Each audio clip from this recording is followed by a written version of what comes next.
तो जब मैंने इस डायरी को खोल के पढ़ा तो मुझे पता लगा कि आपकी चॉइस कुछ बहुत अलग है। आपको you not interested in man, I think so. It's fine, मैं आपको जज नहीं करना चाहता। क्या आपको लड़कियां पसंद हैं? तो दरअसल में मैंने आपकी यहाँ पे चंद नोट्स पढ़ी, तो मुझे पता लगा कि अरे अरे ये क्या लिखा हुआ है कि आपको ईरा पसंद है। क्या मैं सही बोल रहा हूँ? जी। तो ईरा कहाँ है? पानी पिलाओ, शीना जी को पानी पिलाओ साहूकार। ईरा जो आपसे बहुत ज़्यादा प्यार करती थी, वो इस वक्त कहाँ है? तो हमने कल पता करवाया, जिस दिन ऋषि की मौत हुई उस दिन आप उस रूम में, ग्रीन रूम में क्या मौजूद थी? जब हमने सब की सब रिपोर्ट्स करवाई, पोस्टमार्टम रिपोर्ट्स करवाई, तो ऋषि की पोस्टमार्टम रिपोर्ट से पता लगता है कि जब उसका खून हुआ और आपके जो फिंगरप्रिंट्स उसकी बॉडी पे हैं, और जिस तरह से आप बता रही थी कि आपने ही ऋषि का खून किया, आप तो उस वक्त ग्रीन रूम में मौजूद ही नहीं थी। तब हमने और कुछ चीज़ें पता करवाई, तो हमें पता लगा कि आप और ईरा कुछ ना कुछ हमसे छुपा रही हैं। तो फिर हमने ईरा के बारे में पता करवाया।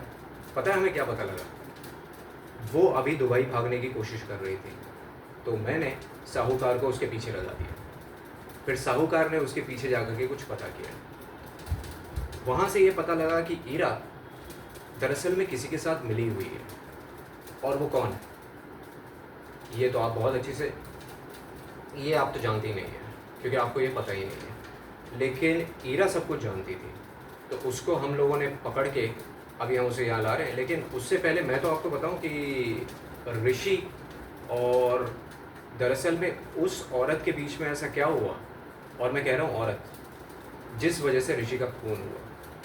वो औरत यहीं पर बैठी हुई है, जिसको सब कुछ पता था बहुत पहले से, जिस वजह से ऋषि का खून हुआ। और वो औरत है ये, उसकी अपनी बीवी। फीमेल कांस्टेबल, ज़रा यहाँ पे आके खड़े हो जाओ। भागने की पूरी कोशिश कर रही है। जितनी सीधी ये मृणालिनी दिख रही है उतनी है नहीं। इसमें शौक होने की क्या बात है? ये ज़माना ऐसा है जहाँ पर बीवी, पति, इन सब चीज़ों पे भरोसा करने से पहले शायद हमें 10 बार सोचना चाहिए। मेरा शक मृणालिनी पे उसी दिन हो गया था जिस दिन मैं ग्रीन रूम में गया था। इनके हाव भाव और इनकी सब चीज़ों पे मैंने पूरी की पूरी नज़र रखी, और फिर मैं और साहूकार इनके पीछे लग गए। जहाँ से मुझे ये पता लगा कि इनका अफेयर आप ही के शूटिंग में से जितने भी लोग हैं उनमें से एक व्यक्ति के साथ चल रहा है। उसके बारे में भी मैं आपको बताऊंगा। क्या? नहीं, खून मृणालिनी ने नहीं किया।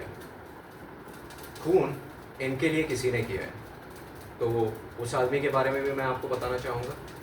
दरअसल में वो एक इतना बड़ा कमीना है जिसने ये सोचा कि पहले ऋषि से दोस्ती करो, फिर उसका इस्तेमाल करो, और फिर जहाँ हो उसे ख़त्म कर दो। उससे पहले उसने ऋषि की बीवी मृणालिनी के साथ जिस्मानी रिश्ते बनाए, जिसके बारे में ऋषि को सब कुछ पता लग गया।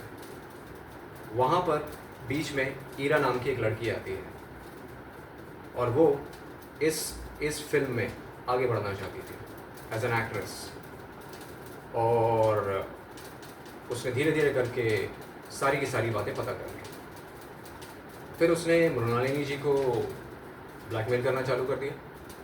तो मृणालिनी जी ने अपने उस आशिक के साथ एक बहुत ही अच्छा प्लान बनाया, और वो प्लान था ईरा को पैसे देने का और उसे दुबई भेजने का, ताकि सारा का सारा इल्ज़ाम शीना पे आ जाए। अब उस महानुभाव और प्रोड्यूसर का नाम मैं आपको बताता हूँ। उस प्रोड्यूसर और उस दोस्त, उस एहसान फरामोश का नाम है पुनीत। साहूकार लेकर आओ उसे, लेकर आओ। ये काला पीला जो आदमी आपके सामने खड़ा हुआ है पिट पिटाया हुआ, दरअसल में खूनी है। हम लोगों ने इसका स्टेटमेंट कल रात को ही रिकॉर्ड कर लिया था, तो मैं बस इसीलिए आपको यहाँ पर सब कुछ बताने आया था। और मैं आपसे वादा करता हूँ, मैं इस पूरे के पूरे इसका मृणालिनी का सख्त से सख्त इसको सज़ा देने की कोशिश करूँगा। ज़रा बदल दो इसको।